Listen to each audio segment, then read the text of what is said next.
अस्सलाम वालेकुम। STV news तां ख़बर जो सिलसिलो जारी आहे। वली मोहम्मद जाड़ो तां सां गॾु आहियां। नज़र हुजो था मीरपुर बठोरो खां अली अकबर बुकेरो जी रिपोर्ट ते। अहले सुन्नत जमात शे आलमी आज के रसूल हज़रत मौलाना साईं मोहम्मद आलम जत नईमी साफ़ियन सां ॻाल्हाईंदे चयो आहे त रबिल अवल जो भलारो ऐं बरकतुनि वारो महीनो अची वियो आहे, जंहिंखे मल्हाइण मलाइकनि ऐं असहाबनि जी सुनत आहे।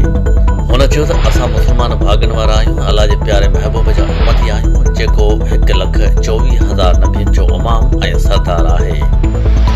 होॾां दड़ो प्रेस क्लब पहुचण ते साफ़ियन ऐं सचाई सथ जे दोस्तनि संस शानदार आदर भाव कंदे खेसि सिंध जी सकाफ़त अजरक जा तोहफ़ा पेश कया। आख़िर में साईं मोहम्मद आलम जत सचाई सथ ऐं दड़ो प्रेस क्लब जे साफ़ियन जे हक़ में ख़ासि दुआ घुरी।